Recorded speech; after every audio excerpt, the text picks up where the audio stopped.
The Boston Bruins have been pretty solid to start this season, but before we buy the hype, the barometer says hold, because a brutal road trip through Vegas, Colorado, and Utah will tell us if this team's structure and swagger are actually for real. You're Locked On Bruins, your daily podcast on the Boston Bruins, part of the Locked On Podcast Network, your team every day.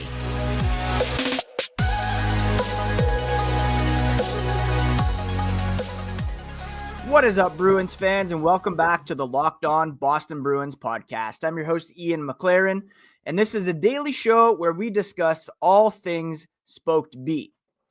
Today, we're taking a step back after the 3-1 start for this team to check the pulse in a brand new feature, the Bruins Barometer. We're looking at whether to buy, hold, or sell on the state of this team. I'll discuss why we're hitting hold on the Bruins overall heading into a big 3-game road trip. We'll also discuss the reasons why you might want to buy or sell, and also anoint today's Bruin of the day, a former Bruin who won his first NHL start last night. Thank you so much for making Locked On Bruins your first listen every day. We are part of the Locked On Podcast Network, your team every day. And today's episode is brought to you by FanDuel.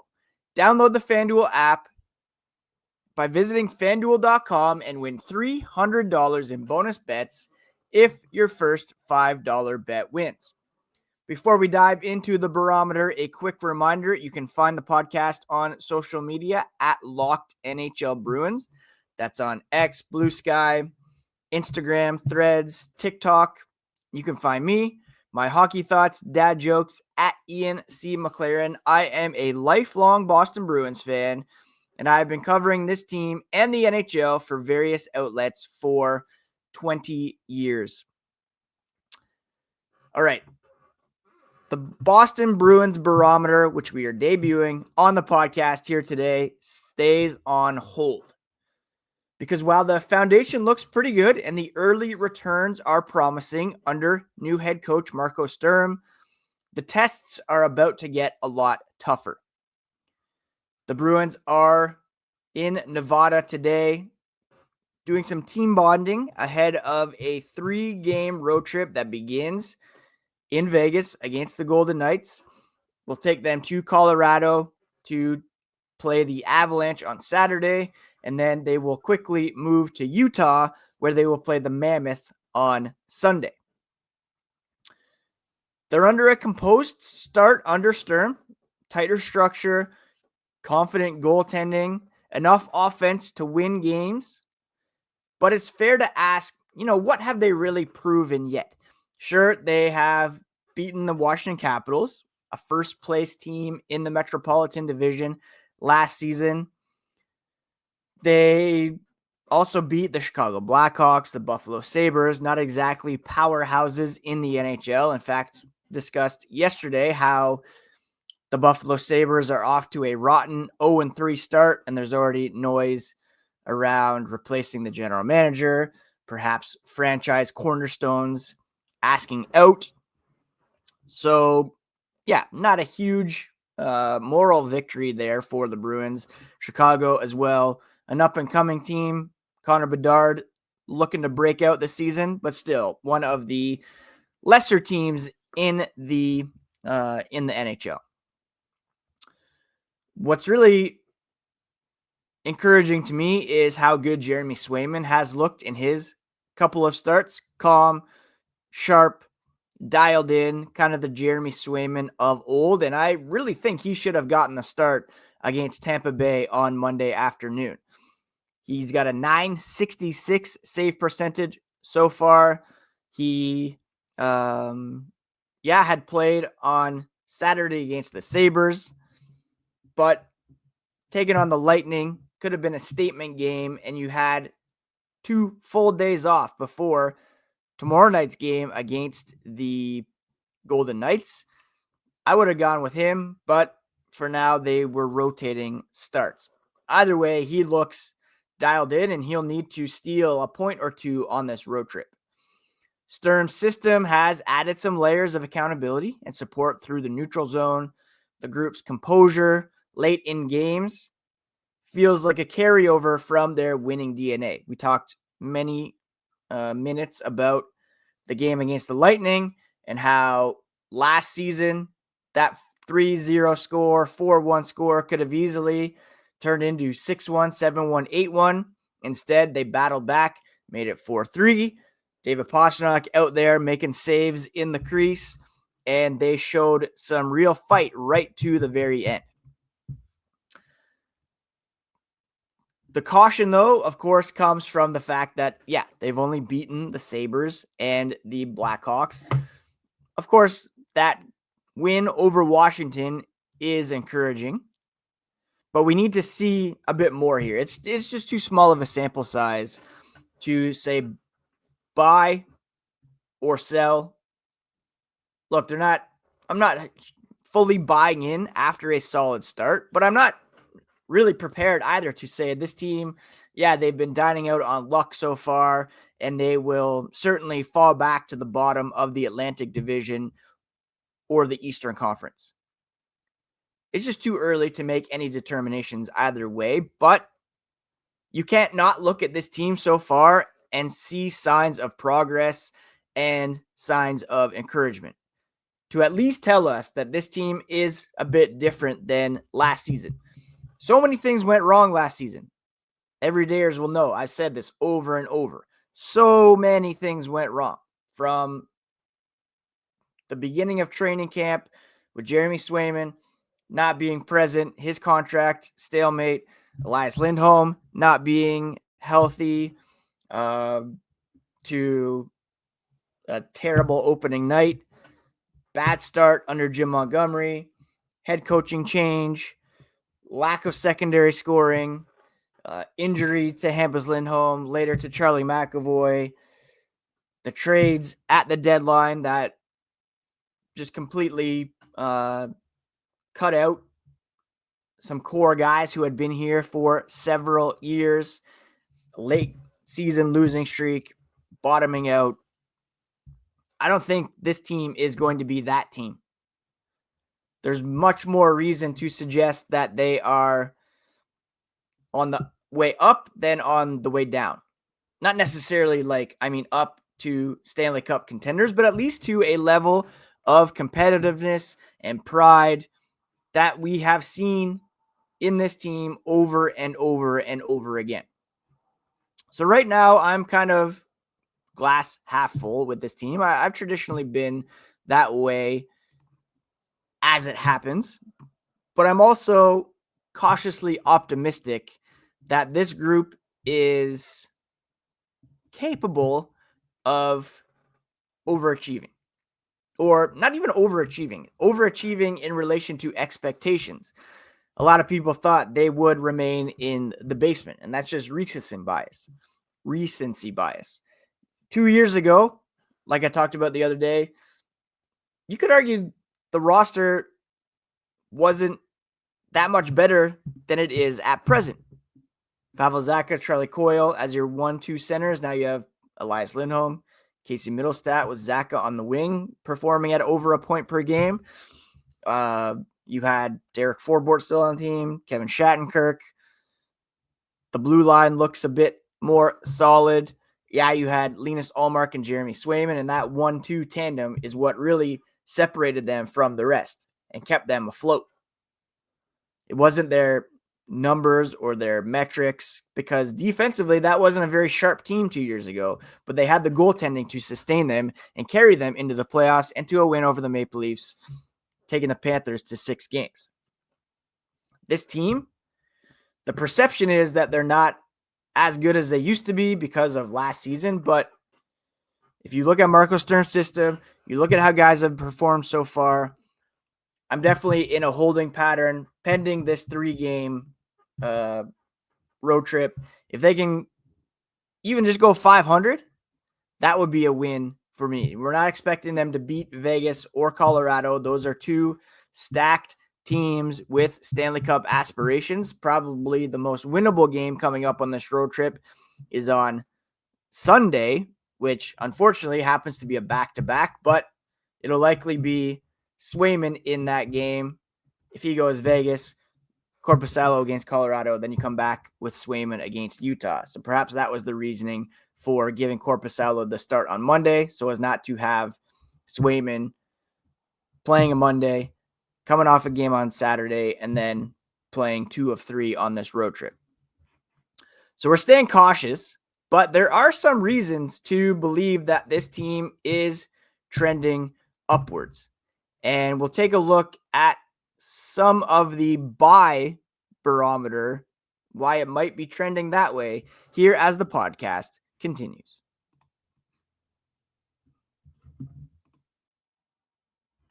Most people can't name all their financial accounts or even what they're worth, whether it's 401ks, properties, or investments. And when you don't have the full picture, you can end up leaving money on the table. And that's why there's Monarch Money, an all-in-one personal finance tool that brings your entire financial life together in one clean, easy-to-use interface on your laptop or your phone. Monarch is built for people with busy lives, and if you've put off organizing your finances, Monarch is for you. They do the heavy lifting. You can link all your accounts in minutes, see clear data visuals, get smart categorization of your spending, and finally feel in control of your money without ever touching a dreaded spreadsheet.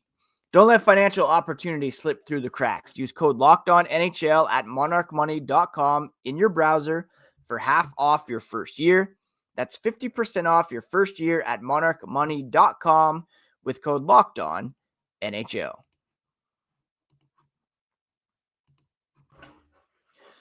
We are debuting the Bruins Barometer here on today's podcast, a weekly look at whether we are buying, selling, or holding on the state of the team at a given point in the season. Right now, they're 3-1, second in the Eastern Conference second on the Atlantic Division based on my power rankings yesterday. And while I'm holding pending this 3-game road trip, that will be a real test for this club, there are some really encouraging signs that could really prove that this is a different club than last year. I've mentioned some of these already in previous episodes, but one of the big things right now is a perfect penalty kill for the Boston. 14, huge boost over last season when they were 24th in the NHL with a 76.3% success rate. This has always been a hallmark of Boston Bruins hockey. Of course, Brad Marchand was a mainstay on the penalty kill, often a threat to score with a man down. Charlie Coyle, Brandon Carlo were playing big roles there as well in the past. Now you've got guys like Sean Corrali, Fraser Minton, Tanner Jeannot killing penalties. Andrew Peaks out there playing the Brandon Carlo role. Even Pavel Zacha has taken on penalty killing duties. And this is a main reason why the Boston Bruins are improved so far through 4 games. The power play also needed a huge boost, and the Bruins are at 12.5% success rate. They could have done well with scoring at least once against Tampa on Monday. They went 0 for 5. But Steve Spott has this team playing more creatively on the power play, knowing their roles. And while it's still just middle of the pack, it's a big improvement over what we saw last season, where they were near the bottom of the NHL in power play success. Another big reason is the spread out offense.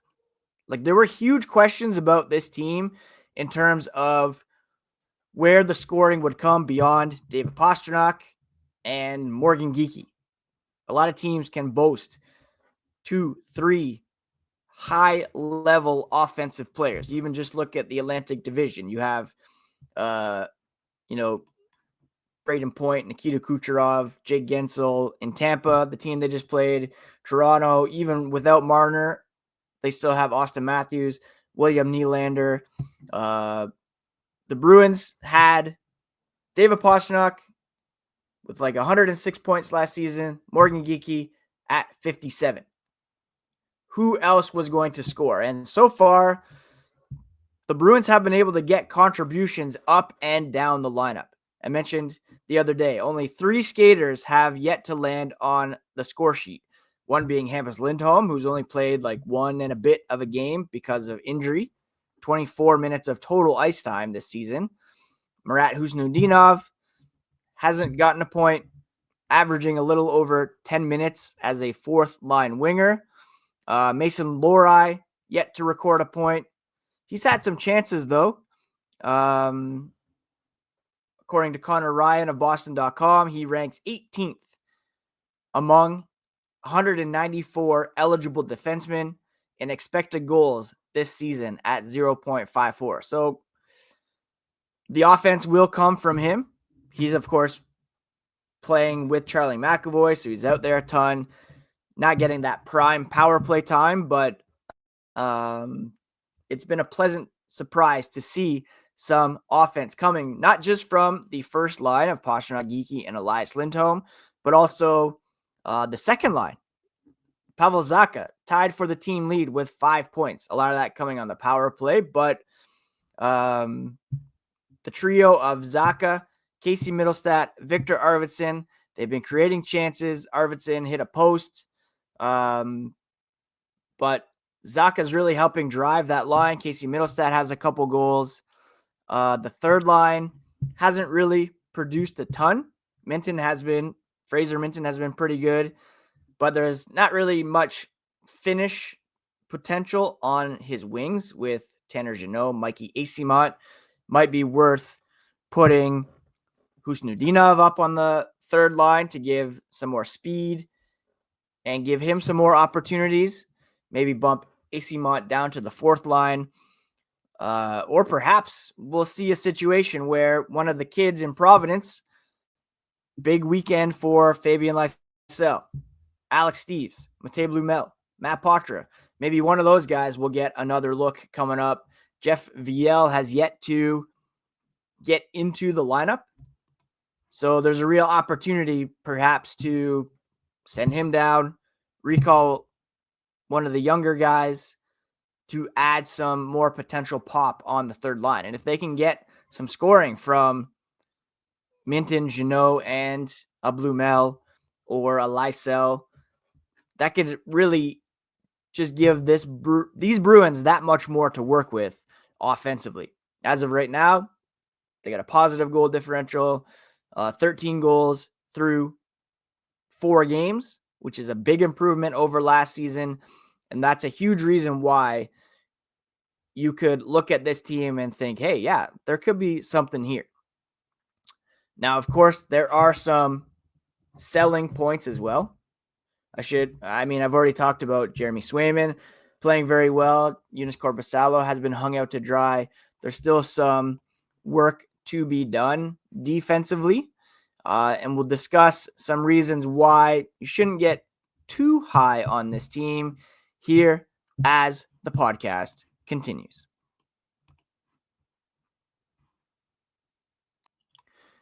The NFL season is well underway, and we're getting regular NHL action as well as MLB playoffs on a nightly basis. FanDuel has an offer you do not want to miss right now. New customers can bet just $5 and get $300 in bonus bets if you win. That's right. Just pick a bet, put down $5, and if it hits, you'll unlock $300 in bonus bets to use across the app. People love using FanDuel because it gives them so many ways to play. You can build parlays, try player props, even follow the live lines during games. Makes watching sports even more exciting when you've got a little something riding on the action. So whether you're a casual fan or love diving into the stats, FanDuel makes the game experience so much better. So what are you waiting for? Visit FanDuel.com to download the FanDuel app today and get started. Place a $5 bet, and if it hits, you'll get $300 in bonus bets to use across the FanDuel app.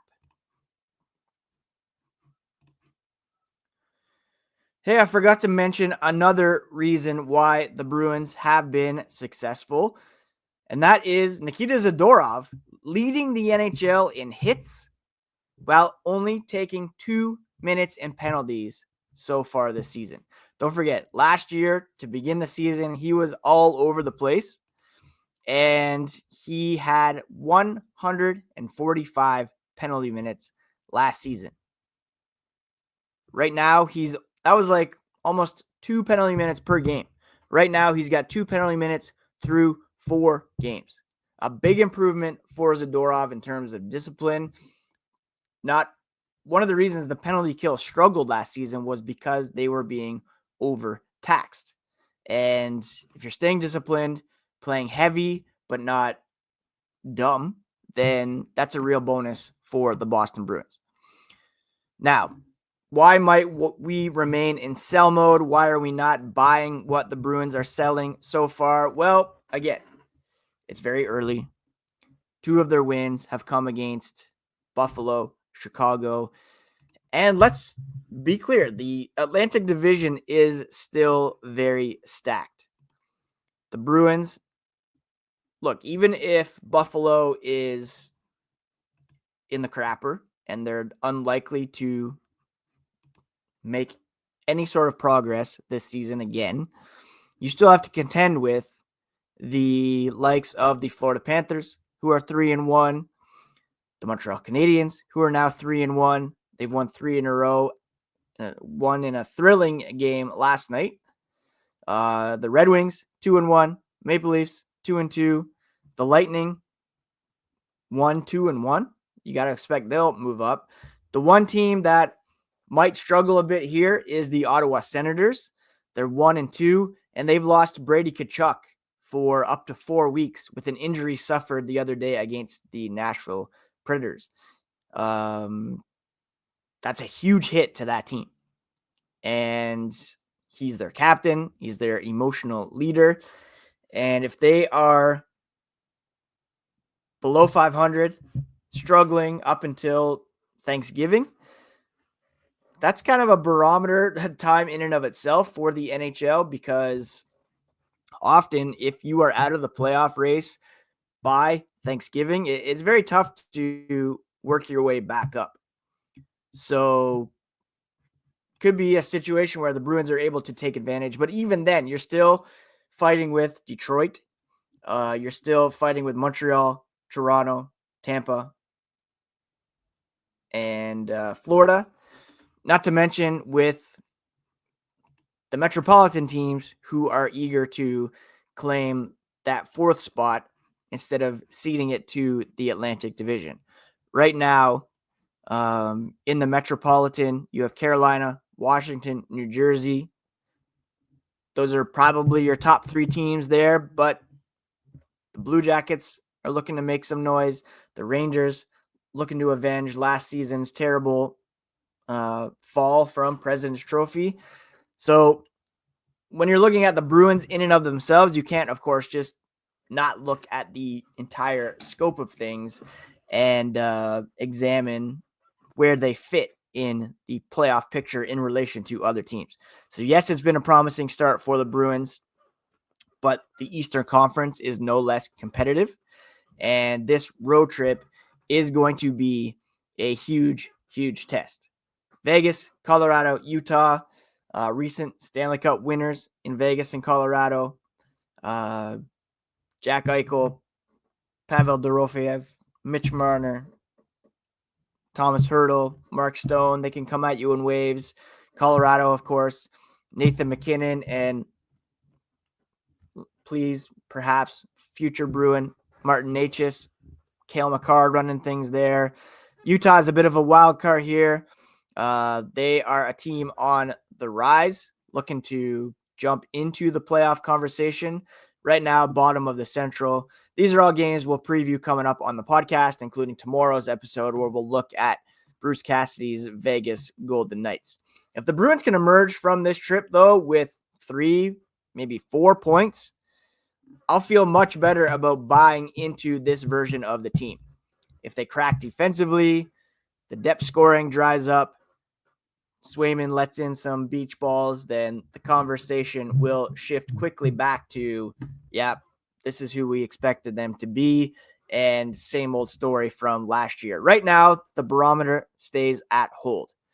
Not because of a lack of belief, but just a call for patience. Let's see how they respond when the environment gets tougher, the competition is sharper, and especially on the road. The Bruins are taking some time to do some bonding here, and these early season road trips can be really important for teams looking to, there's a lot of new faces, some guys who came in later last season, the vibes were not great.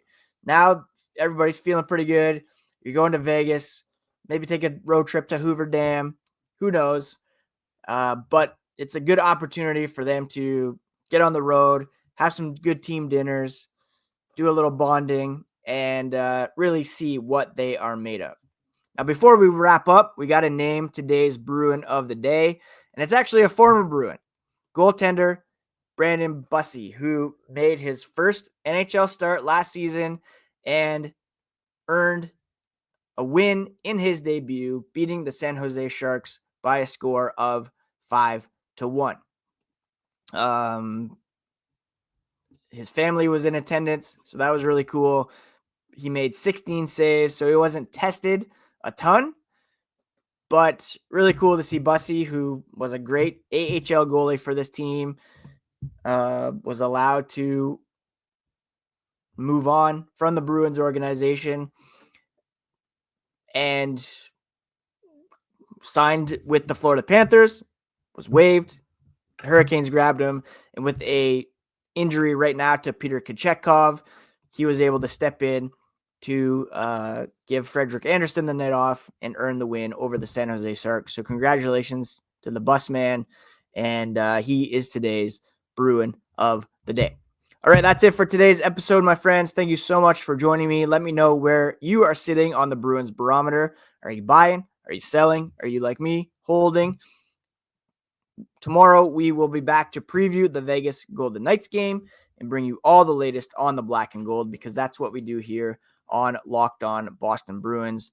Check out NHL Game Night as your second listen today. Every game, every night until a Stanley Cup champion is crowned. Local analysis on a national scale. You can find it on Locked On NHL's YouTube channel, wherever you listen to podcasts. Please do subscribe to Locked On Bruins on your favorite podcast app and on YouTube, as well as TikTok, to get all the very latest on this team, daily clips, and all the latest breaking news, all part of the Locked On Podcast Network, your favorite team every single day. Please do take care of yourselves, friends. Take care of each other, and we'll talk to you here again on the next episode of Locked On Boston Bruins.